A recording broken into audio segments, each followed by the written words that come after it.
سڵاتان لەبێ و ئەم کاتتان باش بینەرانی کەناڵیوە لە پرۆگرامێکی ڕاستەخۆ لەگەڵتانین لەگەڵ هاوڕێیان ناجی ئەفراسیا و عەلی مەولود گفتوگۆ لە ژێر ناونیشانی شەڕی کێچی دەسەڵات و ئایندەی قەیرانەکانی عێراق و کوردستان دەکەین. گفتوگۆ دەکەین لە دەرەوەی ئەوەی لە میدیای لیبراڵ باز دەکرێت لەبارەی ڕیشەی قەیرانە ئابووری و سیاسەکانی عێراق و کوردستان و لێکەوتەکانی لەسەر ژیانی هاوڵاتیان و هاوکات لەبارەی ئاکامی هەڵبژاردن و ڕۆڵی هاوڵاتیان لە پرۆسی سیاسی گفتوگۆ دەکەین. خوێندنەوە بۆ بەرنامەی سیاسی و ئابووری لایەنەکان لەسەر ژیانی خەڵک دەکەین. ئەو بەرنمەی بەر لە دابشکردنی کێچی دەسەڵات لایەنە سیاسیەکان لەسەری ڕێککەوتین لەسەری ڕێککەوتن و لەسەر ڕەهەند و لێکەوتەکانی ئەو بەرنمەیە و لەسەر کۆچی ئەوان لەسەر ئەو بەرنمەیە و ناکۆچیان لەسەر پۆستەکان گفتوگۆ دەکەین. هەلو بەرنمەیە لەبارەی مافە ئابووری دەسووریەکانی خەڵکی کوردستان و بەردەوامی پرسی ڕاگواستن و چەسانەوەی نەتەوەی و سیاسی لەسەر دەستی دەسەڵاتدارانی عێراق و کوردستانیش بە دیوێکی تر دەکەین. هاوکات هەر لەو بەرنمەیەدا لەبارەی هەوڵ دەدەین لەبارەی دەوەری ناکۆچیەکانی هێزە دەسەڵاتدارەکانی کوردستان لەلایەک لەگەڵ یەکتری لە ئاسی ناوەخۆی کوردستان لەلاکەی تر لەگەڵ دەسەڵاتدارانی بەغدا و دوایین ڕێککەوتنی ژێربەژێری پارتی لەگەڵ سەدر و سونەکان و هاوکات گفتوگۆ لەبارەی ڕۆڵی وڵاتانی ئیقلیمی و تورکیا و قەتەر لەو ڕێککەوتنە بە دیاریکراوی کە خۆیان باسیەکەن و هەروەها ڕۆڵی ئێران و دەزوەردانی دەرەچیش بە شێوەیەکی گشتی لە پرۆسی سیاسی عێراق و کوردستان و بە تایبەت لە سەروبەندی دابشکردنی پۆستەکان دەکەین. خاڵی دەهۆری تر لە هەموو ئەوانە لەو بەرنمەیە لەبارەی ئەوەی پێی دەوترێت پرۆسەی سیاسی و دیموکراسی لە نێوان دوو کەوانە بەم فۆرم و ناوەڕۆکەی لە عێراق و کوردستان هەیە گفتوگۆ دەکەین. بەو ئاراستەیەی ئایا بەشداری سیاسی چمانایەکی هەیە بەپێی ئەم فۆرمە لە بەشداری سیاسی 4 ساڵ جارێک هەڵبژاردن و هەڵبژاردن بەم جۆرەی کە ئێستا هەیە. ئایا پرۆسی سیاسی تەنها ئەوەیە کە لە پەرلەمانی عێراق و بە کوردستانی شەوە بەڕێوە دەچێت؟ پەرلەمانێک لە کاتێکە ئەو 329 پەرلەمانتاری عێراق بە هەمویانەوە نوێنەرایەتی 4 ملیۆن دەنگ دەکەن، واتە 4 ملیۆن دەنگی ئامەدەسێناوە لە کۆی 22 ملیۆن کەس کە مافی دەنگدانیان هەبووە، واتە 18 ملیۆن کەس دەنجی بەوان نەداوە. بەم جۆرەش ئەم خولەی ئێستای پەرلەمانی عێراق نوێنەرایەتی تەنها ڕێژەی لە 18 دەنگدەرانی عێراق دەکاتن، واتە لە 18 خەڵک دەنجی پێ نەداون. پرسیارێک لەرە ڕوبەڕوومان دەبێتەوە باشە بۆچی ئێستا تەنها ئێمە باسی نوێنەرایەتی 18 خەڵک دەکەین مەبەستمان لە گفتوگۆی پەرلەمان و ئەوەی ئێستا باز لە هەڵبژاردننی سەرۆکاتی پەرلەمان و دواتر سەرۆکۆمار و پێکەنانی حکوومەت و ئەم بوارانە ئەی چۆن دەکرێت ئەگەر بە پێوەری دیموکراسیەتی سیاسی یان دیموکراسیەتی سەرمایه‌داری دیش بێت، چۆن دەکرێت ئەو 18 خەڵک لە کوردستان و عێراق کە لە دەرەوەی ئەم 18 و دەنجی بەوان نەدایە چێ نوێنەرایەتی ئەوان دەکات؟ ئەی ڕۆڵی هێزە چەپ و ئازادی خوازەکان لەکوێ ئەم هاوکێشەدایە؟ ئەوانیش پێیان وایە پرۆسی سیاسی و بەشداری سیاسی تەنها لەناو ئەو 18 خەڵکە یان گەیشتونەتە واستەی بتوانن 18 خەڵک ببینن کە ئەم مۆدێلە لە حکومڕانیە ئۆلیگاریشیە سەرمایه‌داری ڕەت دەکاتەوە. بە شێوەیەکی گشتی ئەمە دەبێتە چوارچێوەی بەرنامەکەمان بە درێژایی لەگەڵ هاوڕیانم هاوڕێ عەلی مەولود و هاوڕێ ناجی ئافراسیا و پێم وایە پێویست بە ناساندن ناکات، هەموواندا ناسین و ئێوەش دەتوانن بە کۆمنت بەشداری بکەن و کۆمنتەکان دەخوێنینەوە و هیوادارم سەبسکرایبی کەناڵی یوتیوبی هیواشتان لە یوتیوب بیر نەچێ. جارێشتر سڵاو لە هەمولایەک هیوادارین لەو کاتی کە لەبەر دەستمانمانە بتوانین تەرکیز بخێنە سەر خاڵە گرنگەکان. هاوڕێ عەلی لە جەنابتەوە دەست پێ یەکەم، هاوڕێ ناجی گرفتێک لە پەیوەندیەکەی جارجار دەپسڕێ و ئێتنەوە پێم وایە گەڕایەوە. هاوڕ عەلی گفتوگۆکەمان تەمان بەم ئاراستەیە کراوەیە و بەیەکەوە لەسەر خاڵەکانەوەستین بەگشتی دەمەوێت تێگەیشتی ئەم تێگەیشتە بدەین ئەوەی لە عێراق و لە کوردستانە دەگوزەرەیە و ئەوەی ئێستا ئەم تەرکیزەی لەسەر پۆستدا بەشکردن و لەسەر پرۆسی سیاسیە بەم مۆدێلە چیمان پێ دەڵێ تێگەیشتنی جەنابەت چییە؟ سەرەتا سوپاس بۆ ئەم فرسەتەی کە ڕەخسانتان بۆی کە لەبارەی بارودۆخی سیاسی ئێستای عێراق و لەسەر ئەو لێکەوتانەی کە لە دوای هەڵبژاردننی پێشوەختەوە بوو قسە باسێک بکەین بە دڵنیاییەوە زۆربەی بابەتەکان پێم وابێ بە شێوەیەکی گشتی ڕۆشنن بۆ ئێمە و بۆ خەڵکیش یەکێ لەو مەسەلە زۆر گرنگانەی کە لێرە پێویستە ئاماژەی پێ بکرێەوە خەڵک پێویستە ڕۆشنایی لەسەری هەبێ زانیاری لەسەری هەبێ ئەویشەوەیە کە نە پرۆسەی سیاسی عێراق کە لە 2023 دەستی پێ کردووە و نە خودی ئەم هەڵبژاردنەی کە لە مانگی دەدا بەڕێوە چوو کەم و زۆر هیچ پەیوەندێکی بە ژیانی خەڵکەوە نییە و ئەگەر پەیوەندێکی هەبێ لەو ڕۆیە کە ژیانی خەڵک زیاتر لە قاڵب دەدا و بەرەو خراپتری دەبا و زیاتر کۆمەلگای عێراق یا بە ئاقاری ئەوەدایە کە کۆمەلگای عێراق و لایەنە جۆرەکانی لە ڕووی سیاسی و ئابووری و کۆمەڵایەتی و لایەن هێزە دەسەڵاتدارەکانی دەستڕۆیشتەکانی ئێستا عێراقەوە کۆنتترۆل بکرێت. ئەمە مەسلەیەکە کە پێم وابێ بەشی زۆری خەڵک دەیزانێ و پێویستە خەڵک زیاتر و شیار بێ لەسەری بەوەی کە هیچ ئومێدێک بەم پرۆسەیەوە گرێ نەدەن هەرچەندە ئێمە شایدی ئەوەین لە هەڵبژاردن دوایین هەڵبژاردننی پەرلەمانی عێراقدا خەڵک بە جۆرێک لە جۆرەکان ریزی خۆی لە هێزە دەسەڵاتدارە دەستڕۆیشتەکان جا کردەوە پرۆسی سیاسی خۆی لە پرۆسی سیاسی ئەوان جا کردەوە کە بە بڕای من ئەمە خاڵێکی زۆر زۆر گرنگە و یەکێ لەو ڕێگایانەش کە دەتوانێت ئێمە لەم دۆخەی ئێستا یا کۆمەلگای عێراق لەم دۆخەی ئێستا بەرەو دۆخێکی تر بەرێ ئەو ئەم دۆخە تێپەڕێنێ ئەوەیە کە خەڵک پرۆسێکی سیاسی تازە دەست پێ بکە پرۆسێکی سیاسی نوێ دەست پێ بکە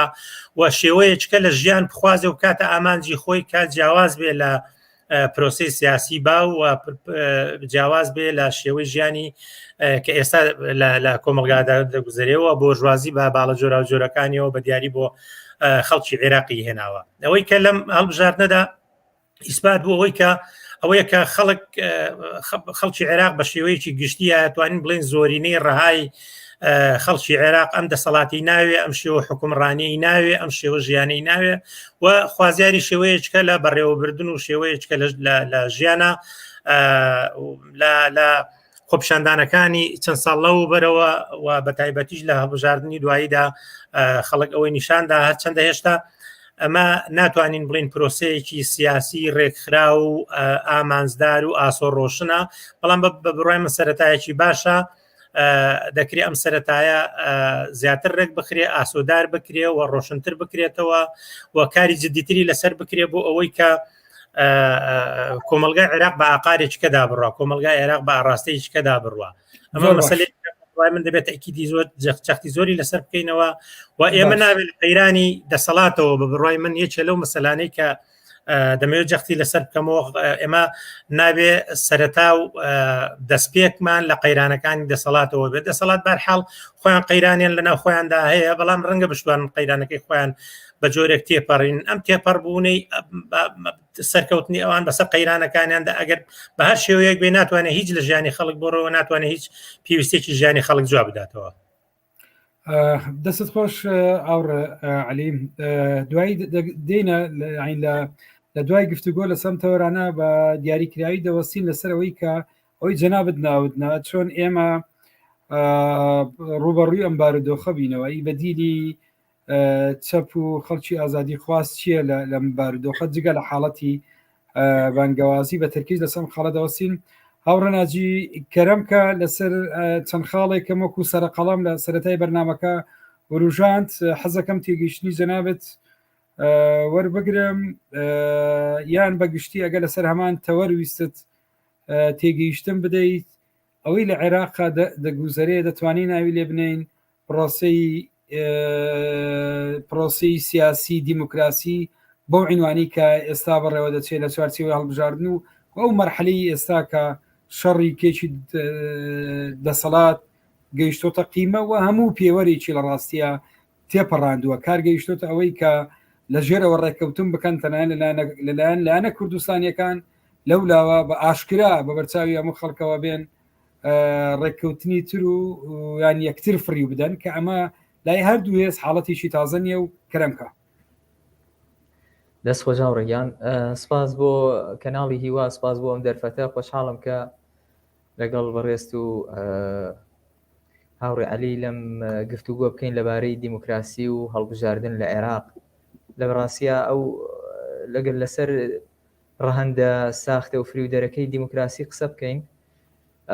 ئەوەی کە هەڵبژاردن کراوە و چۆن کراوە لە عێراقا وەکو خۆت باست کرد، مەسەلەی هەڵبژاردن بەڕاستی سەرمایەدارەکان تا ئەو شوێنە ڕێگە بە هەڵبژاردنەدەن کە نەبێتە بەربەست لە بەردەم پەیوەندیەکانی بەرەمهێنان،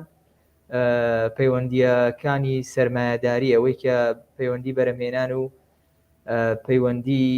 ئاڵوگۆڕی بازرگانی و هەتا دوایی و تۆڕە بەرژەوەندی خوازەکانی نێوان سەرمایەدارەکان. یعنی زۆر جار سەرمایەداری ڕێگە ئەدا یا سەرمایەدارەکان لە وڵات و ناوچەیەکی دیاریکراوە ڕێگە بە هەڵبژاردنە دەن، بەڵام تا ئەو سنوورە مەسەلەن هەڵبژاردنەکە مەقبول و ڕێگە یا پەسەند کراوە کە ئەو پەیوەندیەکانی بەرهەمهێنان تێک نەشکێنێت و دۆخی با و نەشڵەقێنێ ئەوەی کە هەیە، بەڵکو تەنیا ڕەنگە بڵێم گۆڕینی ڕوخسارەکانە. ئەگەرچی لە عێراقا ئەمەش هەڕوو نادات، تەنانەت گۆڕینی ڕوخسارەکانیش هەر سەختە، نەک بگرە ڕیشەی گۆڕینی ڕیشەیی لە سیاسەتە، لە با بڵێن پیلانی حکومڕانی و هەتا دوایی. ئەوەی کە ئەگوزارێ بەڕاستی دیموکراسیەتێکی زۆر کۆپیکرا و ساختەی هەناردەکراوە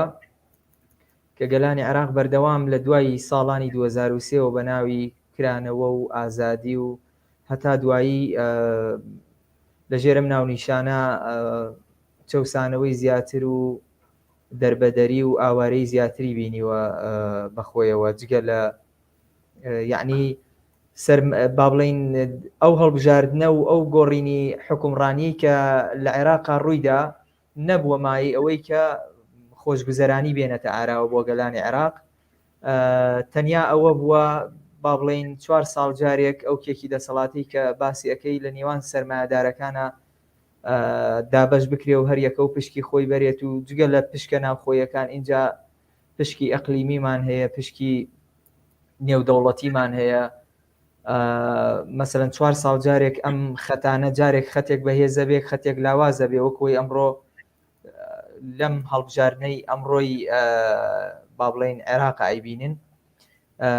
کە ئێستا با بڵین لە چاو هەڵبژاردننی پێشوو یان لە جاو کابینەکانی پێشوی عێراق خەتێکی تر باڵادەستە بەسەر خەتێکی تر. ئەتوانین بڵین ئەوەی خەتی وەلاییەکان و ئەوەی وەلایی شیعی و ئەوانە ئەگەر پێشتر باڵادەست و حاکم و حکومڕان بوو بن، ئەوەی کە خۆی لە حەشدی شعبی وانە بینێتەوە، ئێستا خەتێکی تر خەریکە مەسەلەن باڵپشتی ئەکرێت. طبعاً ئەم خەتانە خۆمان نەزانین خەتی ئەقلیمی و نێودەوڵەتی ئەوانن. بۆیە ئەم بەڕاستی هەڵبژاردنانەی کە ئەکرێت هیچ لە حاڵ و گوزەرانی خەڵک ناگۆڕێت و ئەم دیموکراسیەتی کە هەیە دیموکراسیەتێک نییە لە پێناو ئازادی گەل. یعنی ئەو ئازادی کە بانگەشەی بۆ ئەکرێت تەنیا خۆمان نەزانین ئازادی لە دیموکراسیە لە سەرمایەداریە ئازادی بازرگانیە. ئەم ئازادی بازرگانی کە مەسەلەن بۆ ئەوەیە کە بازار دەستکراوە بێت و هیچ بربەستێک لە بەردەم بازارە نەبێ، ئەوەی کە لە فریدریک هایکەوە وەکو باوکی تیۆری نیولیبرالیزم هەتا ئەمڕۆ مەسەلەن درێژەی هەیە. ئەم تیۆرە ئیشەکات تیۆریەکە ئەو ئازادی بانگەشەی بۆ ئەکرێ ئازادیەکی سیاسی با بڵین ڕەها نییە بۆ هەموو تاکەکانی کۆمەلگا، بەڵکو ئازادیەکە بۆ بازارە. ئەگەر هەر کاتێکیش بەربەز لەبەر بازارە بەردەم بازار دروست بکات، ئەوە بە دڵنیاییەوە ئەم دیموکراسیەت و هەڵبژاردنە یعنی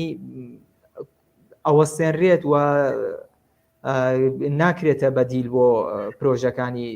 دەوڵەت و سەرمایهداری. یعنی هەرگیز نابێ ئەو دیموکراسیەت و هەڵبژاردن و سیستەمی پەرلەمانی هەیە هەرگیز ناهێڵرێت ببێتە لەمپەر لە بەردەم ئازادی بازرگانی و با بڵێن کەمکردنەوەی پشکی ئەوانەی کە لە 2023 حکومی عێراقەکەن و بە شێوەیەکی تەوافقی و سازان لە نێوان خۆیان هەموو پۆستەکان دابش کراوە تا ئەم ڕۆژ درێژەی هەیە، یعنی لەسەر بنەمایەکی نەتەوەیی مەذهبی شتەکان دابش کراوە و هیچی تر نییە، یعنی هیچ نییە جگە لە درۆیەکی گەورە و ئەمە کە پێوترێ دیموکراسێتی ساختە بەڕاستی. دەست خۆش هاڕۆناجی لە ڕاستیە یعنی جگە لەوانە وەکو خاڵی باڵێن ئیزافی کە بمەوێ باسی بکەم ئەوەیە کە ئەوەی لە یعنی ئێمە لە کاتێکە قسە لەسەر ئەم چوارچێوانە دەکەین واتە قسە لەسەر دەمانەوێت هەوڵە دێن قسە لەسەر جەوهری کێشەکانی عێراق بکەین. ئەمڕۆ بە پێچەوانەی ئەو بەرنامەی ئێمە یعنی ئەوەی پێدەوترێ میدیای لیبرال و میدیای نیولۆبرال بە شێوەیەکی لە دنیای نیولۆبراڵە بە شێوەیەکی گشتی هەمووی تەرکیزی هەمومانی کە بە پارەیەکی زۆر بەڕێوە دەچی تەرکیزی هەموو کۆمەلگای لەسەرەوەیە کە ئایا لە چاڕۆژی داهاتوو سەرۆکی کۆمار بەر پارتیەکەوێ یان بەریەکێتیەکەوێ و سەدر چە مەوقعێکیە بێ و ئەمەی تر چە مەوقعێکی دەبێ و ڕۆڵی لانەکانی تر چیە بێ هەمووی لە ڕاستیە شێری ئەوە دەکات یان تەرویج بەوە دەکات تەرکیزی هەمومان لەسەر خاڵە جەوهریەکان نەبێ و ڕەنگە ئێستا ئەم بەرنمەیە ئەگەر لە نێوان چەند کارکتەرێکی ناو هێزە سیاسیان نەبووایە کە شەڕە پۆستیانە بەم گوتارە پۆپۆلیستی هەیەە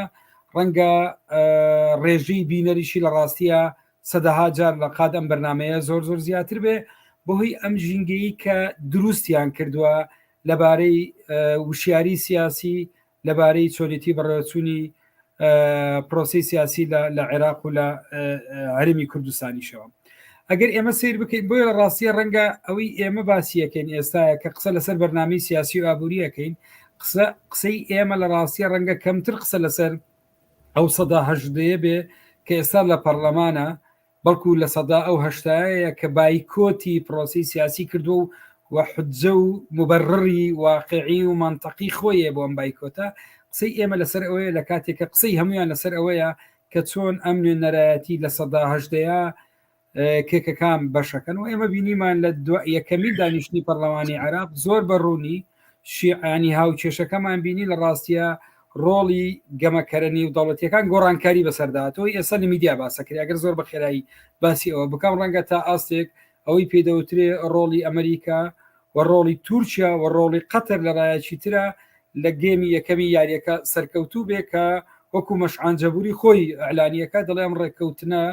بە پاڵپشتی قەتەر و کەوەی ئێمە کردمانە بە هەر بە ئامادەبوونی ئەردۆغان و وەروە نوێنەری قەتەر ئەنجام درراوە لەلایەک لە لای دووەم هەوڵدانی لایەنە سیاسیەکانە لە ناوەخۆی کوردستان کە ئەوەی ڕۆژانە خەڵکی پێت هینەکەن یعنی هێرش دەکەنە خەڵک لەسەر ئەوەی کە دیفاع لە نیشتیمان و مەسلەی پاراستنی قواری کوردستانەکە زۆر بە ئاسانی ئەو هێزی کە دا دوێنێ باسی مەسلەی ڕێفراندۆم و سربەخۆیە کردو بەشێکی زۆری چەپیش ڕاستیت زۆر ژێرباری ئەم حاڵەتە ئەمە ناو دووکەوانە بەمانەی ئەوە نییە من وەکو چەپێک باوەڕم بە تەواوکردنی قۆناغی ڕزگاری نیشتیمانی بە نێشتنی زۆڵمی سیاسی و بە دامازراندنی دەوڵەتی کوردستانی شەوە نەبێ لە ڕاستیە بەس قسەکردنە لەسەر ئەوەی کە کاتی هێزێکی سیاسی دەیەوێ بەم جۆرە گوتارە کۆمەلگا فریو بدا یان خۆی لە قەیران و لە ئەزمەکان ڕاست بکاتەوە بینیمان لە ناوەخۆی کوردستانە چۆن مامەڵە یعنی دیوێکی تری باردۆخەکە ئەوەیە کە پارتی یعنی ئەوەی پێدەوترێ متمانە و کاریبێکەوەی و نەمابینی پارتی ویشێتی کە دەمێکە لە ڕاستیە ئەمە نەماوەی پێدەوترێ کارکردنی بێکەوەی بۆ تێپەڕاندنی زلمی سیاسی نەتەوەی لەسەر خەڵکی کوردستان کە ئەمان لە ڕاستیە بەم یعنی نانی ئەمە دەخۆن لە کۆمەلگایە و خەڵک بەوە لە ڕاستیە بەشی زۆری کۆمەلگای ئێمەسی بکەیت علی لە ئێمە بەتەمەنترە ئەڕعلی ئەمە هین نییە تعلیق نییە ڕەنگە ئاگدار بێت کە خەڵکی کوردستان ئەوەی کە تو پێشمەرگایەتی کرد لە شاخ بوو بەشی زۆری بەهۆی زڵمی قومیە بوو کە لەسەر و ئەو سیستەمە دیکتاتۆرە بوو کە لە عێراقا بوو بەمە پارتیوێکێتی توانیان لە ڕاستیە تاماوەیەک بڕ بکەن لە کۆمەلگایە بەڵام کاتێک کە ئەبینن ئێستا کە دەستەکان کەشفە بێ و دوێنێ پێێکیان دۆمەکەن بەڵام دوای ئەوە هەڕعلیا توانی مۆبایلەکە ئاگەین کەیت ینی بێدەنگ بکەیت ئاساییە دوای ئەوە زۆر بە ئاشکرا دوێنێ پێرێ دێن پاشقول لەیەکەدەن و لەگە وڵاتانی دەوروبەر و لەگەڵ هێزی شتر ڕێکەکەون ئەمە شتێک نامێنێتەوە پێی بوترێ نوێنەرایەتیەکی یەکگرتووی کوردستانی لە ناو دوو کەوانە بۆ پاراستنی ئەو چوارچێوەی کە باسم کەمە لە ڕاستیە سەبر خەڵک دەست و پەنجە لەگەڵەوە نەرمەکە ئەوەی ئەوان باسیەکەن جگە لە فریدانی خەڵک شتێک نییە خاڵی دوام لە ڕاستبوونەیە کە لەسەری بۆ ئەستەمەویش ئەوەیە ئێستا ئێمە پرسیارەکەوەیە تەرکیزی هەموو میدیا و بەشی زۆری لە ڕۆشنبیران و لە ژۆرنالیستەکان بە شێوەیەکی گشتی تحلیلی ئەگەر ئێستا سێرچێک بکەیت لەسەر وێبسایتەکان هاوڕێیان هەموو ئەوانت دێتە بەرچاو کە هەریەکە تووە راپۆرتێکی کردووە چاوپێکەوتنیی کردووە هەندێک تەنانەت لە راپۆرتی شێوەی دەوتێ بنکۆڵشی کردووە لەسەر ئەوەی کە داهاتووی دابشکردنی پۆستەکان لە ژێر ناونیشانی نەخشەی سیاسی تازی عێراق و ڕۆڵی وڵاتانی تر بە چه ئاراستەیەکە دەڕوە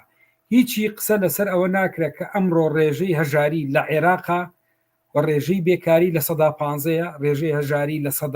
30 لە هەندێک پارێزگا زیاتر دەبێتەوە لە کوردستانی شەب هەمان شێوە و ئەوی پێدەوترێت لیبراڵەتی نوێ بەم جۆرە لە عێراق کۆمەلگا چۆن دەهاڕێ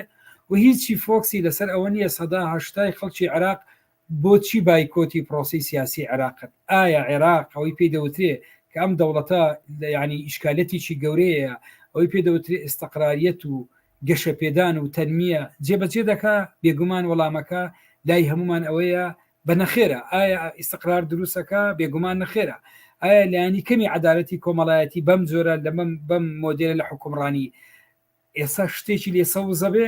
ئەی علاقی نێوان هەرێم و بەغدا و مەسلەی موچەی خەڵک و مەسلەی بێکاری و ژانی خەڵک چی بەسەردێ ئەمانە لە ناوەڕۆکی گفتوگۆی لایەنە سیاسیەکان مەسلەی مادەی 140 ئەو تعریبی ئێستاش لەسەر بنەمای نەتەوایەتی کە خەڵک لە کەرکووک و لە ناوچەکانی دەوروبەری دەسەوسێندرێتەوە هیچ ڕێککەوتنێکە کە ئایا پارتیوێکێتی و کورد پاکێزی چانەیە بۆ ئەمانە لە ڕاستیە بابەتی یعنی بۆ کوردێک کە ئەمڕۆ دانیشتوی دووسخورماتووە بۆ کوردێک ئەمڕۆ دانیشتوی منتیقەکانی دەوروبەری کەرکووکە کە لەسەر زەویەکەی لە بەرەوەی کووردا دەردەکرێ ئەمانە بابەتن و بێ بەشەکرێ و ڕوبەڕووی تیرۆ دەکرێت ئەمە بابەتن ئێمە دەبێت لە ڕاستیە لەبارەیەوە گفتوگۆیەکەین کە چی هەموو ئەوانە لە میدیایە و لەسەر مێزی ئەمێزە سیاسیانە نابیندرێ هەمووی باسکردنی کێکی دەسەڵاتە و لەوەش ترسناکتر لە ڕاستیە لە لای ئەمەوەیە بەشی زۆری کۆمەلگا بەوە مەشغوڵ کراوە و ئومێدێکی پووز لە کۆمەلگا دروستەکرێت کە ئەمە دەتوانێت گۆڕانکاری لە کۆمەلگا بکە یان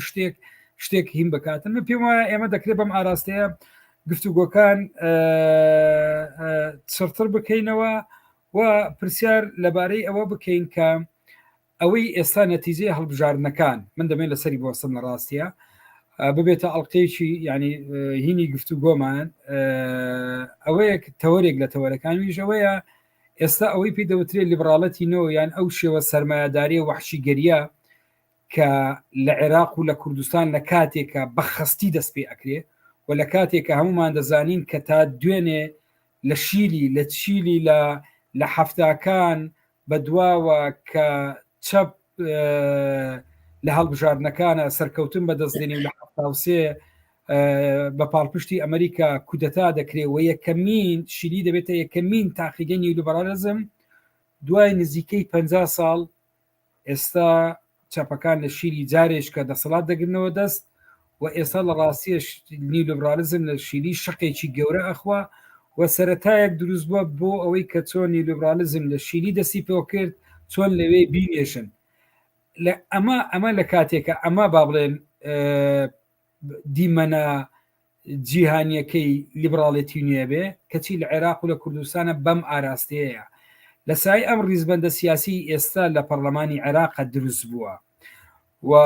ئەوەی ئێستا کە لە کوردستانی شە نەتیجەکەمان بینی پێشبینی ئەکرێ ئەمە هیچ گۆڕانکاریەکی بەسەردابێت کە پەیوەندی بە سەرەتایی تری مافیا وڵاتیانەیە ئەویش پەیوەندی بە ئێمە لە ئێستا لە ڕاستیە باسی بیناکردنی سۆسیالیزم ناکەین لە عێراقا باسی شۆڕش ناکەین باسی لایەنی کەمی ژیانێکی شەرەفمەندانە بۆ خەڵکەکەین کە مەسلەی خۆشگوزەرانیە ئەمن و ئیستقلالیەت و ئەو بەمانەی ئەوە نییە باوەڕمان بۆ نەبێ ئەمە قسە لەسەر بارودۆخ و واقعی ئێستا دەکەینە بەستمەوەیە. جا پرسیارەکە ئەوەیە من دەمەوێت لە بۆ هەردووکتان لە ڕاستیە ئایا لە سای سەری ئەم دابەشبوونە تازەی هەیە چی شتێک لەمە ئەگۆڕێ و لیبراڵەتی نوێت چی لە عێراق و لە کوردستانەکە هاوڕێ عەلی کات بۆ تووە و دواتر دەگەڕێمەوە لە هاوڕێ ناجی کە لە ڕووی تیۆریەوە ماوەیە کە زیاتر لەسەر ئەمبارەوە دەنووسێ پێشبینی و تێگەشتنی خۆمان بداتی. هاوڕێ جەنوەڵا من پێم خۆشە لەسەر چەند خاڵێک لەو بابەتانەوە کە قسەت کێرە بابەتانی کە تۆ وروژاندت لانی کەم ئەگەر سەرخەتیش بێ بە کورتیش بێ سەرنجێک بڵێم. یەکەم سەبارەت بە مەسەلەی دیموکراسی یا پرۆسی ئەوی پێڵێن پرۆسی دیموکراسی بە بڕای من هەڵبژاردننی عێراق ئەم هەڵبژاردننی کۆتایی و ئانی پێشووتریش هەڵبەتە بەڵام بە تایبەتی ئەم هەڵبژاردننی عێراق نەکرد لەسەر ئاستی عێراق لەسەر ئاستی کولی سیستەمی سەرمایه‌داری پرۆسەی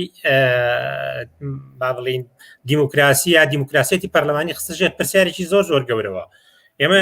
وەکو تۆ باست کرد لە 180 خەڵکی عێراق دەنگی بەم دەسەڵاتە داوە ئەویش کە بەشێک لەم دەنگدانەشی ڕەتکردنەوەی دەسەڵات بووە دەنگی پوچەڵ بووە دەنگی بە زۆرێک لە زۆرەکان ئەویشتر بەڵێن لە پشتی ئەو بایکۆتە شعبیەوە بۆکە خەڵکی عێراق کردوێتی بەرامبەر بەم دەسەڵاتە. ئەوە بە چاوی خۆمان بینیمان زۆرێک لە هێزە سیاسیەکان دەنگیان کەمی کردووە بە نمونەیەکێ لەو هێزانەی کە باز دەکرێت ئێمە باسی کوردستان دەکەین لە پارتی یەکێتی لە ئاریمی کوردستان 9 ملیۆن دەنگیان کەمی کردووە بەڵام کورسیان زیادی کردووە یعنی مەمەسە پێوانەیەکی زۆر پێچەوانەیە پێوانەیەکی زۆر زۆر نادیموکراسیە ئەگە حتا بە پێودانگ و پێوانەکانی دیموکراسی بۆرژوازیش بێ ئەم پرۆسەی کە بەڕێوەچوون نادیموکراسیە بۆیە بە بڕای من ئەمان نەکرد لەسەر پرۆسی دیموکراسی لە عێراق کە بە لێکدانەوەی زۆرێک لە هێزە سیاسیەکان و لێکۆڵەرە سیاسیەکانی بۆرژوازی لە 2023 دەستی پێکردو تەواوی پرۆسەی دیموکراسی و دیموکراسی پەرلەمانی لەسەر ئاستی عالەم خستەژێر پرسیارەوە کۆمەلگای نێودەوڵەتی چۆژێر با بڵێن چۆ پشتی ئەم پرۆسە نادیموکراسیە نەتەوە یەکگردەکان چۆ پشتی ئەم پرۆسە نادیموکراسیە یەکێتی ئەوروپا و ئەمریکا چوو کە دەڵێن لانکەی دیموکراسیە ئەمانە ڕاستەکەی پرسیاری گەوریان لەسەر خودی پرۆسەی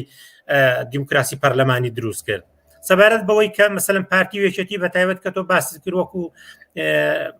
بڵین لایەنی کوردستانی یا هێزی کوردستانی لە ڕاستیەوانە کوردستانی نین بەبەسمەوە نیە بڵێم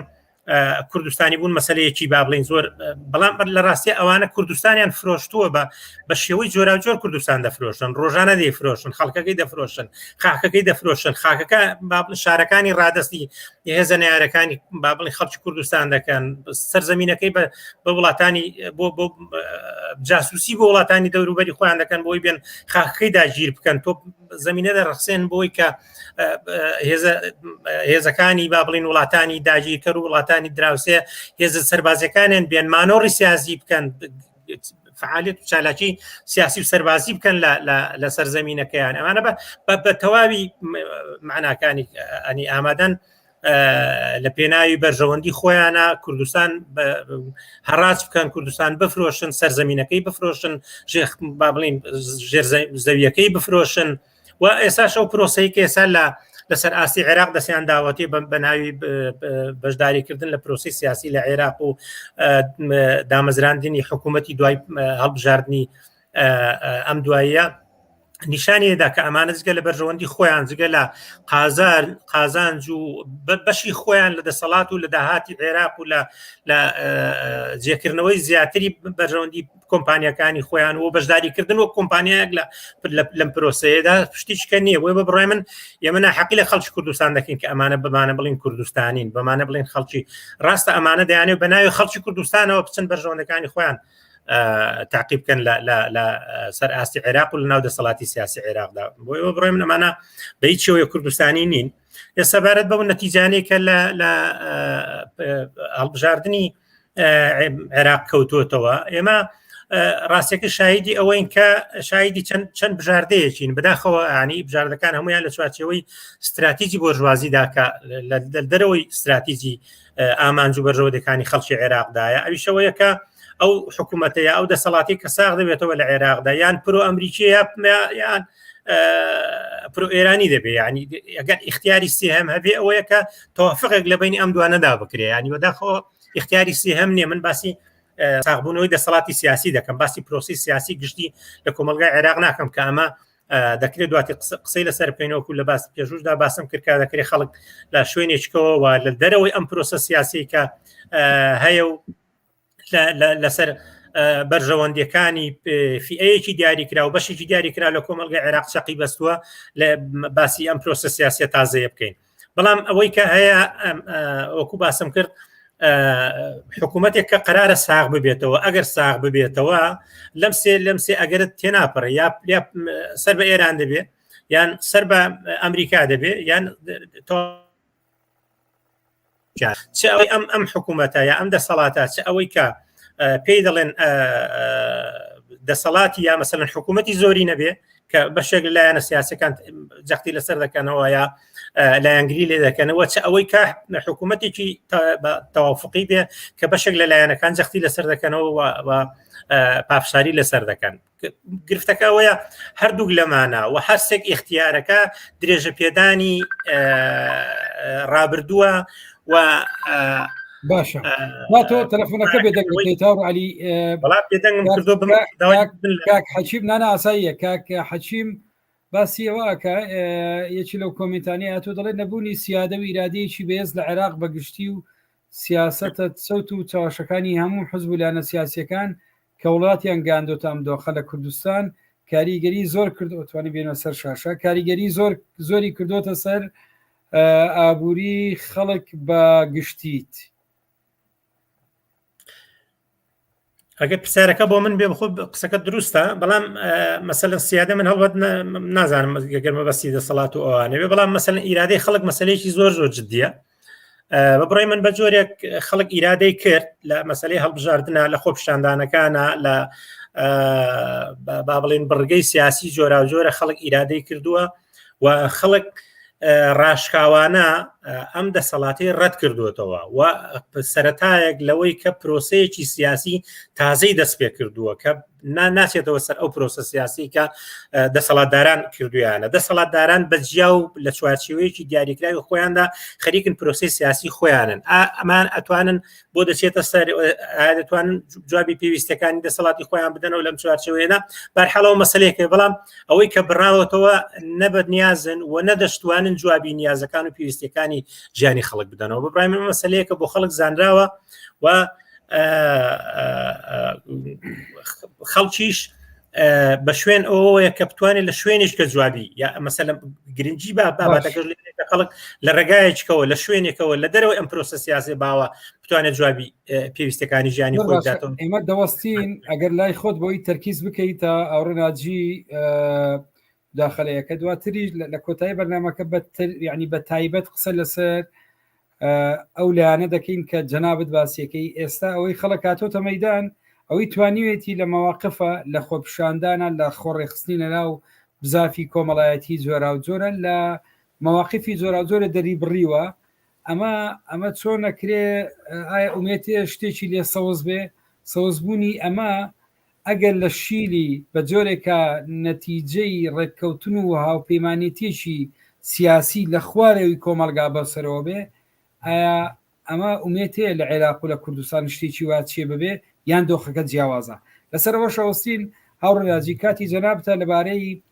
ئەم جۆرە لە لیبراڵەتی نوێ لە عێراقا کە لیبراڵەتەکە بە جۆرێکە یعنی ئایا ئەم لیبراڵەتە پرسیار ئەوەیە شتێکی لە جیرفان هێشتونەتەوە تا لە ڕاستیە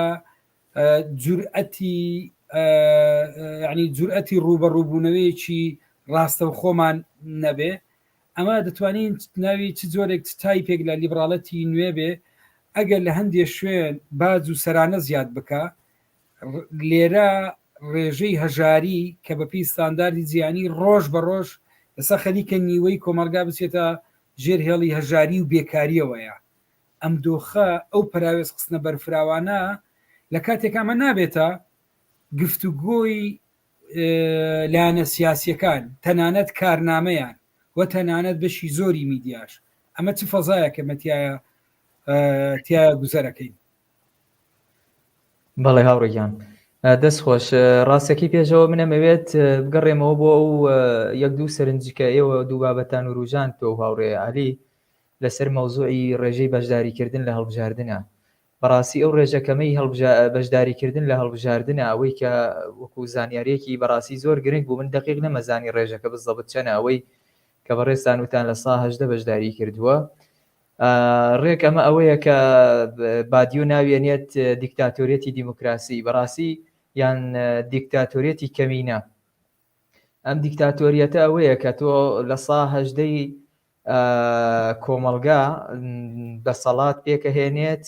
حکمڕانی مەسەلەن پەرلەمان هەتا دوایی، ئەگەرچی هێشتا ئەو لە سەدا 18 کە چوە بۆ هەڵبژاردن مەرج نییە، هەرسەر مەسەلەن بە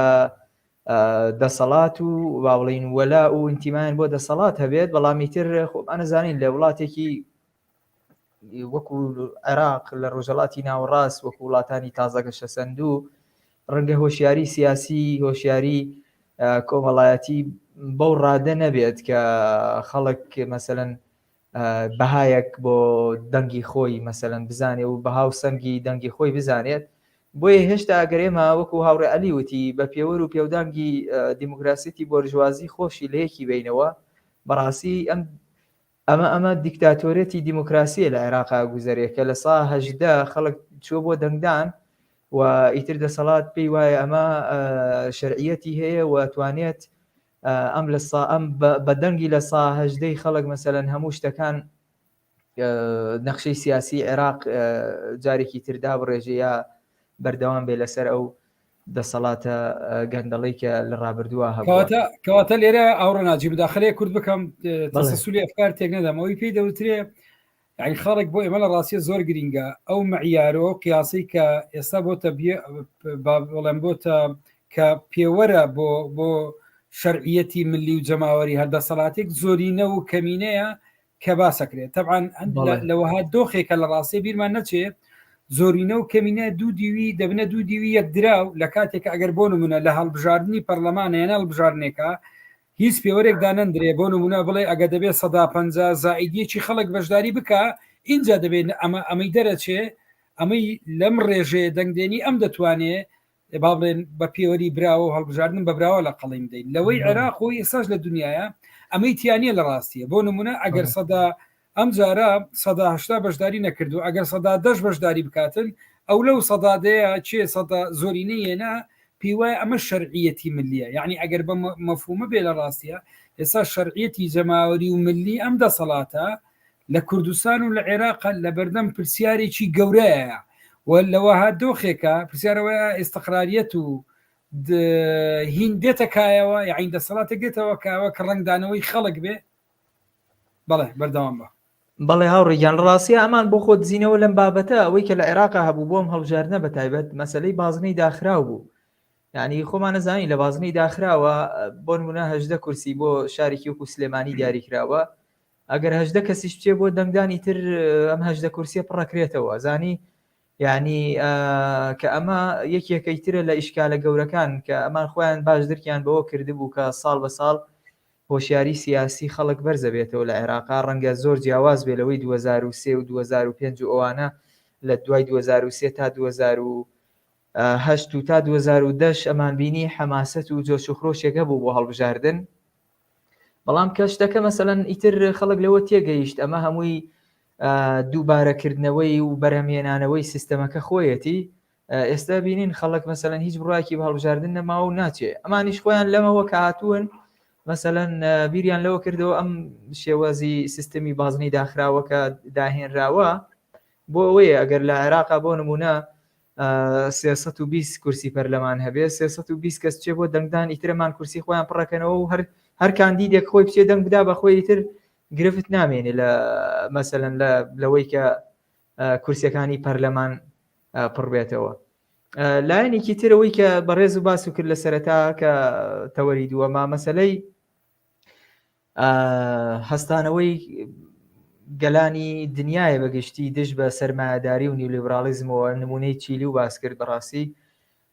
خۆمان نەزانین ئەمریکا لاتینیا لە زۆر وڵاتانی ئەفریقیا و ڕۆژهەڵاتی ناوەڕاست ئەو دیموکراسیەتی کە هەبووە و هەیە ئێستا باڵادەستە کە ئەو سیستەمی سەرمایه‌داری کە ئیدعای دیموکراسیەکە لە ڕاستیە پاڵپشتی لە دەسەڵاتی دیکتاتۆر و ستەمکارەکانەکە لە وڵاتانە وەکو ئەفریقیا وەکو مەسەلەن لە ئەمریکای لاتین هەیە وەکو ئەوەی کە لە ڕۆژهەڵاتی ناوەڕاست و عێراق و ناوچەکانی با بڵێن جیهانی سێما هەیە. ئەو دیموکراسیەتی ئەوروبی ئەمریکیە کە هەیە پاڵپشتی لەو دەڵال و کۆمپرادۆرانەیەکە کە لە وڵاتانە هەیەنەوە دیکتاتۆر و ستەمکارن بەڕاستی. بۆ ئێمە یەکێکی ترە لە سکانداڵ و ئابروچوونەکانی سەرمایه‌داری و دیموکراسیەتی سەرمایه‌داری کە دیعایەکات یعنی ئەمە شتێکی شاراوە نییە مەسەلەن ئەو پاڵپشتێکی ئەوانێکن بۆ دەسەڵاتە دیکتاتۆرەکان. بۆیە ئێستا گەلانی زۆربەی ئەو وڵاتانەی کە با بڵێن ئەچەوسێنرێنەوە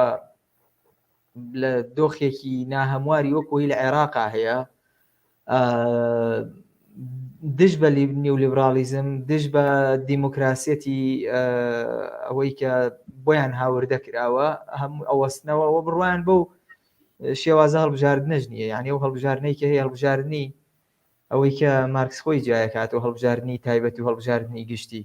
ئەمەی کە هەیە هەڵبژاردننی تایبەتە بۆ چینێکی دیاریکراوە هیچ کات ئەم هەڵبژاردنە لە بەرژەوەندی گشتی کۆمەڵان و گەلانی ئەم وڵاتانە تەواو نابێت. بەڕاستی ئیترەوەی کە هەیە وەکو ڕوبەڕوون بوونەوە دژ بەم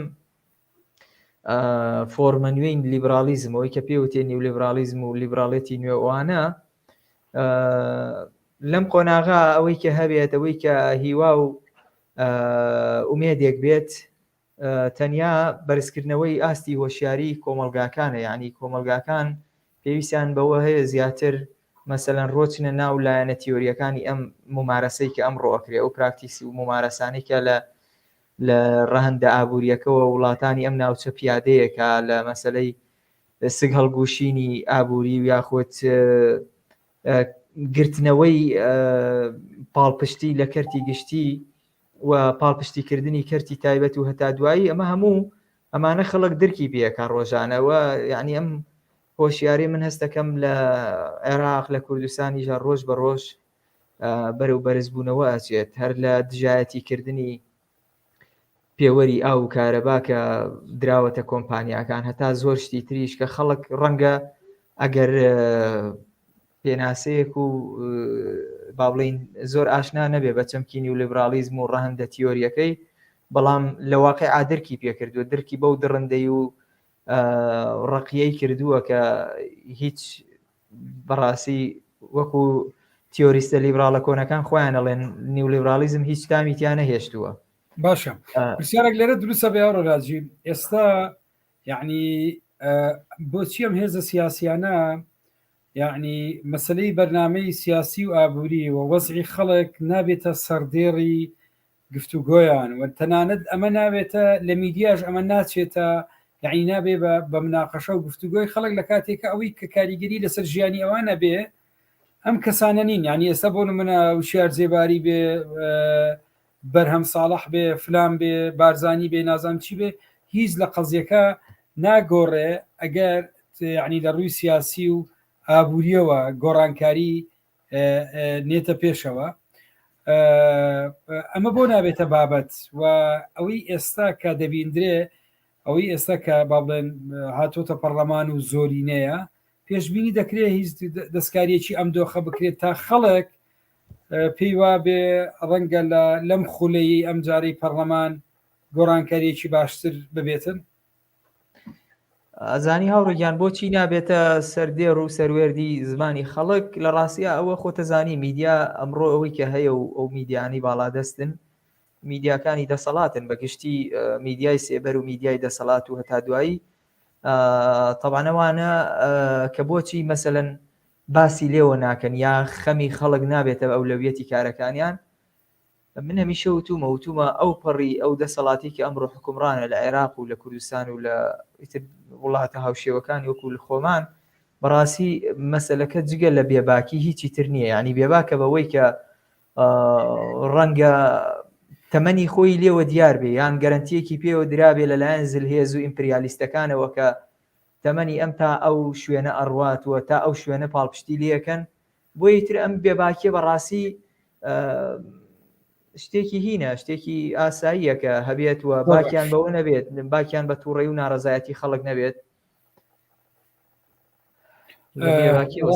من کاتی بەرنامەکەمان بەرەو ینی کاتی زۆرمان نەماوە، دوو تەوەر هەیە. من ئاخر مداخلە لەو تەوەرە ئەکەم و دەیبەستمەوە بە کێشە و ناکۆچیەکانی نێوان با بڵێن هەولێر و بەغدا و ئەگەرەکانی هیچ ئەگەرێک هەیە کە وەزعی خەڵک گۆڕانکاری بەسەردابێ، بە تایبەتی مەسەری موسە و ژیانی فەرمانبەران و بێکاران و کرێکاران کە ئێستا خۆتان دەزان ئەم مانگە هێشتا ئەمە ساڵی ئەمە مانجی 2022 خەریکە بەرەو کۆتایی دەڕۆی، هێشتا خەڵک موچەی مانجی 12 ساڵی ڕابردووی وەرنەگرتوانی بەشی زۆری لە فەرمانبەران. دواتر دێنە سەر ئەوەی کە ئەوەی پێی دەوترێت لەم زۆرینەی کۆمەلگا کە بژاردەی هەڵبژاردننی ڕات کردەوە ئێمە دەتوانین چی بکەین. ئەو پرسیارەی کە پەیوەستم کرد بە دۆخی شیلی گونجاوە بۆ ئێرە لەسەر ئەمە دواتر دەوەستین. پێش ئەوە من لە ڕاستی ئێستا ئەگەر تەمەشا بکەین بە شێوەیەکی گشتی یعنی گفتوگۆ قسە ئەکرێ لەبارەی موچەی فەرمانبەرەوە بۆتە بەشێک لە هەواڵی هەندێک لە میدیاکانی، بەس لە ڕاستیە هەموو باڵێن هینەکانی هیچ تا ئێستا هیچ ڕێککەوتنێک ئەوەی کا جێگای لەسەر وەستانە هیچ ڕێککەوتنێک یان هیچ خەمێک لە نێوان ئەو دوو هێزە دەسەڵاتداری کوردستانەوە نییە سەبارەت بە موچە و بودجەی خەڵکی کوردستان و هەموو ئەو ڕێککەوتنانی کراوە لە ڕاستیە ڕێککەوتنی ژێر بە ژێرن و هیچ فەقەرەیەکی بۆ خەڵکی کوردستان ئاشکرانیە. و ئەگەر ڕێککەوتنێک لە ڕاستیە یعنی هێزەسی ئەگەر ڕێککەوتنێک ڕووی کۆمەلگای هەبێ بێگومان ئاشکرایەکەن و مزایەدا ڕۆژانە دەیکەنە مزایەدە بەسەر خەڵکەوە کە دەڵێن وابێ. ئەمە ساڵی 2022 هات تا ئێستا حکوومەت یاریمی کوردستان جاریشتر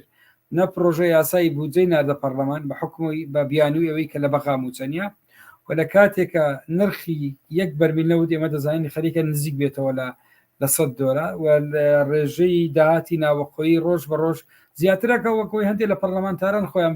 باسییان کرد. ئێستا کارەکە گەیشتوتە ئەوەی ئیدارەی ئەم لە هەر بە ئاشکرا بۆ خی گلی بداتەوە ئیداری ئێرش بامانشەوە بە ئاشکرا بڵێ من بۆ خۆم ئەیبم یعنی ڕاوڕوتێک لە ڕاستیە بە ئاشکرا نەکەوەی شتێک پێویست بەوە بێکە بڵێیت ئەمە ناشەفافێتێ ئەمە گەندەڵی بە ئاشکرا و پەرلەمانتارەکان خۆیان باسیەکەن. ئەمە من پێم وایە ئەگەر سێری شێوازی با بڵێن مفەوەزات و دانووسانەکان بکەین و شێوازی ڕێککەوتنەکان بکەین کە ڕێککەوتنەکان لە عێراقا ئێستا ئەوی سەدر دەیکە شەڕکردنیەتی کە ئەو لە یەکەمی دانیشتنی پەرلەمانش بۆ ئاراستێ بوو کە ئەوە نوێنەرایەتی تایفی شیعە دەکا لە شێوازی ئەو جلوبەرگەی ئەگە بینی بتان لە پەرلەمانە پۆشیان و ئەم دروشمانەی پارتیەکانیش لە پەرلەمان وتیانەوە بە هەمان شێوە بڵێنە خەڵک ئەوە پارتیە نوێنەرایەتی مەسەلەی کوردی و کوردستانیەکە و ئەم ڕێککەوتنانەشی کراوە و ئاشکرا نەبوونی هەموومان پێداێن لە ڕاستی هیچی پەیوەندی بە ژیانی خەڵکەوە نیە. بۆیە هەموو ئاماژەکەم بەداخۆ لە لای من وایە کە ئەمە هیچ لە دۆخی عێراق ناگۆڕێ و لە دۆخی کوردستانیش ناگۆڕێ. لە ڕاستیە من پێشتریش لە بەرنامەکانی پێشتریش کە باز لە گۆڕانکاری لە یاسای هەڵبژاردن کرا، باز لە ڕەتکردنەوەی ئەنجومەنی پارێزگاکان کرا کە هەندێک گۆڕانکاری بچووکیان کرد ئەمەیان ناو لێنا داواکاری خۆپیشاندەرانی ئۆکتۆبەر کە لە 2 ساڵی ڕابردوو ئێمە ئەم ڕاپەڕینە بینیمان لە چه ئاراستەیەک لە چ هێزێکی کۆمەڵایەتی گەورە مشارەکەی تێدا کرد بۆ هۆی نەبوونی پێشڕاوایەتی وە بە ڕاستی بە ئاراستەیەکی تر بردرا ئەو نموزەزە لە هەڵبژاردن دروستکراکەوەی هاوڕەناجی ناویلێنا ئەوەی باسییانەوە کرد کە عێراق بکرێتە 18 بازنەی هەڵبژاردن بە دەقیقی لە یەک بازنەیەوە بوو بە فرە بازنەیی و ئێستا لە کوردستانیش دانێ بەم ئاراستەیە بن. من ئەو کات لە ڕاستیە ساڵێک پێشستاوتم هەموو ئاماژەکان بۆیە کە هێزە تایفی و قەومیەکان ئەم جارە کاڵایەکیان پڕ بە باڵای خۆیان دروست کردووە کە یاساکە لە خزمەتی ئەوان دەبێت بەداخۆی ئێستا نەتیجەکە دەیبینیم. کۆتا تەوری بەرنامەکە پێم خۆشە لەسەر ئەگە کۆک بن لەگەڵم لەسەر ئەوە گفتوگۆ بکەین.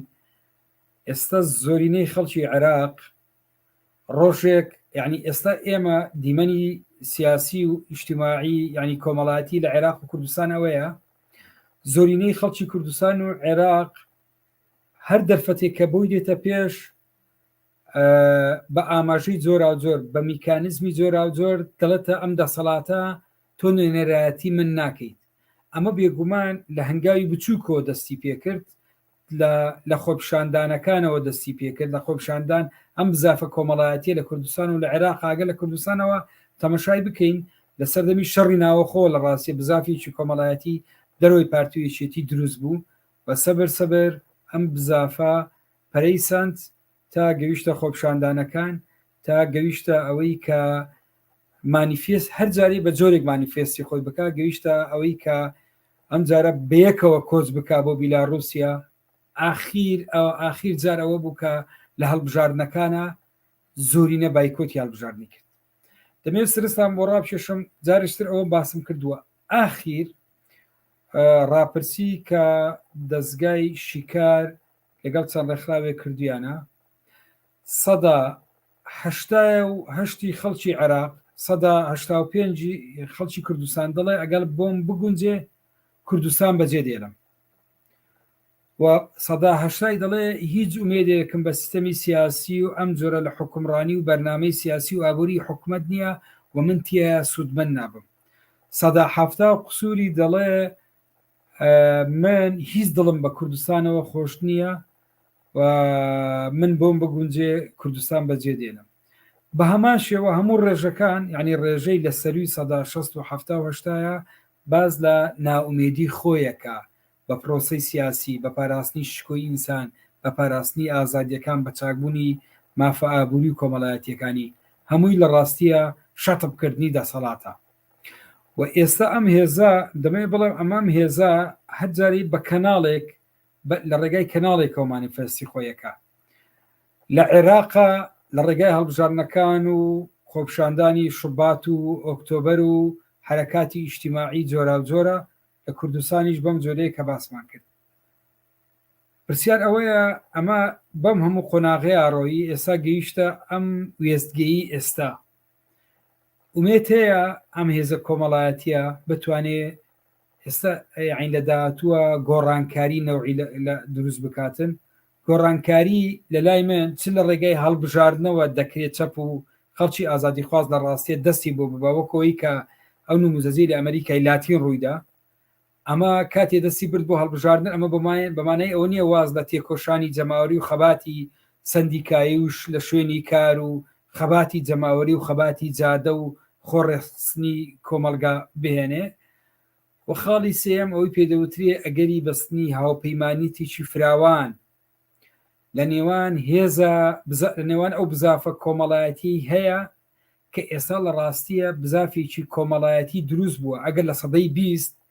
سندیکاکانی کرێکاران ئێمە بزافێکی کۆمەڵایەتیمان هەبێ خۆی مانیفێست بکە لە ناو سندیکاکانی کرێکاران و لە شوێنی کارە لە چەمچی پرۆلیتاریایە ئەمڕۆ ئەوەی پێی دەوترێ مهەمشین و پراوێزخراوەکان لە سەدەی 21ەمە زۆر لەو ڕێژەیە زیاتر خۆی مانیفێست دەکاتن. ئەگەر تا دوێنێ ئەم هێزە کۆمەڵایەتیە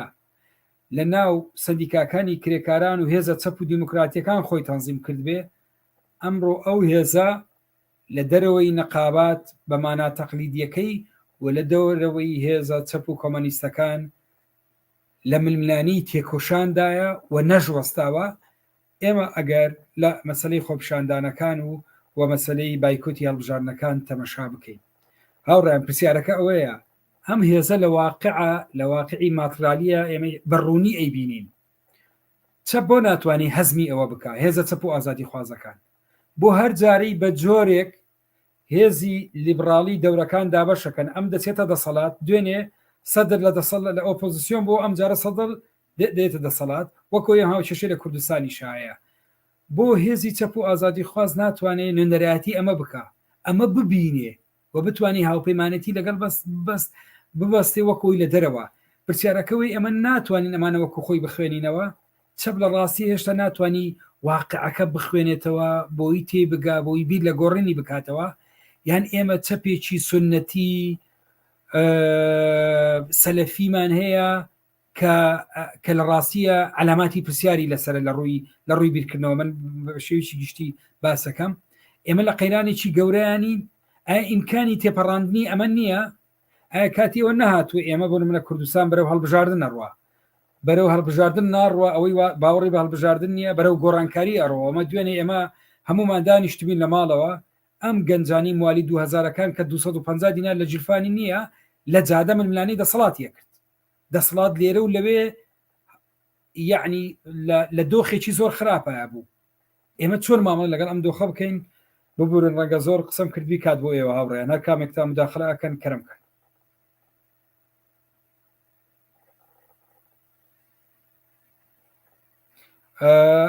دەنگەکە گەر بکەیتەوە ئاوڕعلی دەنگت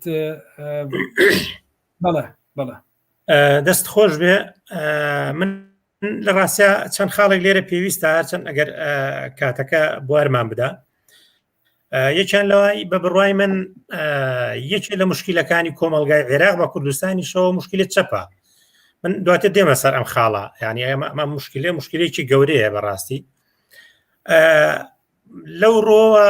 کۆمەلگای عێراق لە ڕووی ئابووریەوە زەمینەی ئەوەی هەیە کە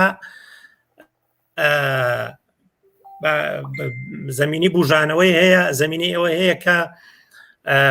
هەلومەرجێک لە ڕووی ئابووریەوە بەدی بێنێکە بتوانێت خەڵکی عێراق بە شێوەیەکی ئینسانیەوە بە شێوەیەکی با بڵێن خۆشگوزەران تیا بژی. ئەم فرسەتە بە بڕوای من بۆ خەڵکی عێراق لە ئارادا هەیە کە بتوانێت لەسەر بنەمای، بەڵام بەش مەرجێک ئەم ئابووریە لە ژێر دەستی کۆمپانیاکانی کۆمپانیا نێودەوڵەتەکان و کۆمپانیا ناوخۆیەکان دەربێنرێ. ئەوەی کە بەسەر ئابووری ئێستای عێراقدا هاتووە خەڵکی عێراقی تووشی بێکاری و برسێتی و نەهامەتی کردووە، ئەوەیە کە کۆمپانیاکان دەستیان بەسەر ئابووری و بەسەردا هات و بەسەر سامانی با بڵێن سامانی عێراق داگرتووە. ئەگەر دەستی ئەمانە ببڕین لە سامانی عێراق، دەستی ئەمانە کۆتا بکرێت لەسەر لایانی ئابووری کۆمەلگای عێراق، زەمینەوە هەیە کە ژیانێکی باڵین شایستە بۆ خەڵکی عێراق فراهەم بکرێت. ئەمە لایەنێکی. لایەنی دوام ئەمریکا ئێستا بە جۆرێک لە جۆرەکان بە بایکۆت ناسراوە، یامە بەسمان با بڵین ناڕزایەتی و نیگەرانی خەڵک لەم دەسەڵاتاوە ڕەتکردنەوەی شەعبی، ڕەتکردنەوەی شێوەی حکومڕانی و دەسەڵاتدارەتی لە عێراق لەسەر ئاستێکی شەعبیە. بە بڕای من ئەمیش دیسان زەمینەیەک و بنەمایەکمان داتێک کە کۆمەلگای عێراق ئەگەری یا زەمینەی ئەوەی هەیە کە لە دۆخێکەوە بۆ دۆخێکە بگوازرێتەوە. زەمینەی ئەوەی هەیە کە ئەم بارودۆخی کە ئێستا بەسەر خەڵکی عێراقدا سەپێنراوە کۆتایی پێبێنرێ، بارودۆخێککە بێتە ئاراوە، شێوەیەکە لە ژیان بێتە ئاراوە، شێوەیەکە لە پرۆسی سیاسی بێتە ئاراوە. بە بڕای من ئەمەش دیسانەوە کۆمەکمان دەکا بۆەوەی کە دەکرێت مەسەلەن پرۆسەیەکە دەست پێ بکەین و پرۆسەیەکە دروست ببێەوە، پرۆسەیەکە بێتە پێشەوە. بە بڕای من لە هەردوو بارەکە چ لە باری سیاسیەوە و چ لە باری ئابووریەوە لە باری کۆمەڵایەتی و ناڕزاتی کۆمەڵاتی شەو دیسانەوە زەمینەی ئەوەیەم کۆمەلگای عێراق بەرەو ئاقارێکی تر بڕوە. ئەوەی کە دەمێنێتەوە ئێمە باسی بکەین مەسەلەی یعنی تا ئەو شوێنەی کە بە پرۆسی سیاسی باو دەگەڕێتەوە کە پەیوەستە بە هێزە دەسەڵاتدارەکانی عێراقەوە، هێزە دەسەڵاتدارە دەستڕۆیشتۆکانەوە، ئەوە پرۆسەیەکی دووبارەیە. یعنی نە دەتوانن خۆیان لەو دۆخەی کە تێیدا واوەتر بڕۆن، یعنی جوابی پێویستیەکانی سیستەمەکەی خۆیان لەوەی ئێستا باشتر بدەنەوە بکەنە شوێنێکی گونجاوتر، وە نەدەتوانن وەکو هەمومان تەکیدمان لێکردەوە کە جوابی پێویستەکانی ژیانی خەڵک بدەنەوە. بڕای من ئەمە کۆتایی پێهاتوە. ئەم پرۆسە سیاسی کە هەیە لە ئارادایە بەڕێوە دەچێت ناتوانێت تەجاوزی دۆخی ئێستا بکە ئەگەر بەرەو خراپتری نەبە بەرەو باشتری نابە. ئەوەی کە دەمێنێتەوە لە دۆخی غیابی بەدیلە لە دۆخی خیابی بەدیلە بێگومان ئامادەیە بۆی کە بەردەوام بێ. بەڵێ قسەکە لەسەر مەسلەی چەپە. بە بڕای من چەپ ئەگەر یا بە باوەڕ بزوتنەوەی سۆشیالیستی بزوتنەوەی ئازادی خوازی هەرچەندە وەکوتم لە باری سیاسی و لە باری ئابووریشەوە زەمینەی ئەم ئاڵ و گۆڕە هەیە، بەڵام چەپ ئەگەر بە شێوەیەکی با بڵێن سونەتی بە شێوەیەکی کلاسیک بە شێوەیەکی ئەو شێوانەی کە پێڵێن پێشتر بوویەتی ئەگەر بەم شێوەیە مامەڵە لەگەڵ دۆخی سیاسی بکە مامەڵە لەگەڵ بارودۆخی بڵێن کۆمەلگا بکە بە بڕای من ناتوانێت بەشێک لەم پرۆسەیە یا ناتوانێمە ڕۆڵێکی کاریگەر و جددی و یەکلاکەرەوە و پێشەنجی هەبێ لەم پرۆسەیەدا وە یەکێ لە پێویستەکانی کۆمەلگای عێراق ئەوەیە کە بڵێن بزوتنەوەیەکی سیاسی ئازادی خواست یەکسانی خواست عەدالەت خواست کە هەڵبەتە بەسمە عەدالەتی کۆمەڵایەتیە بتوانێت جۆرێک ڕۆڵێک ببێنێت لە پێشەنگایەتیکردنی ئەم بزوتنەوە جوڵانەوە بڵێن سیاسی و کۆمەڵایەتیانە بە بڕای من لەم بارەیەوە مشکلەی هەیە لە تێڕوانی نامشکلەی هەیە لە جیهانبینی مشکلەی هەیە لە خوێندنەوەی واقعا مشکلەی هەیە لە ڕێخستنە مشکلەی هەیە یعنی جۆرێک با بڵێن لەسەر فۆرمێک لە سیاست و لە ڕێخستن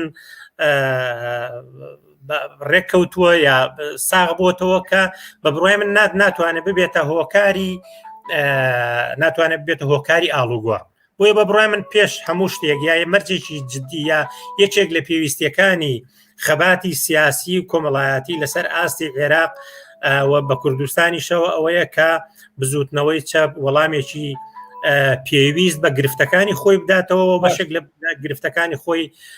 بەرتەرەف بکاوە بتوانێت وەکو هێزێکی سیاسی واقعبین کە بتوانێت لەسەر بنەمای واقعێتی کۆمەڵایەتی سیاستدا بڕێژێ نەخشەڕێژی سیاسی بکە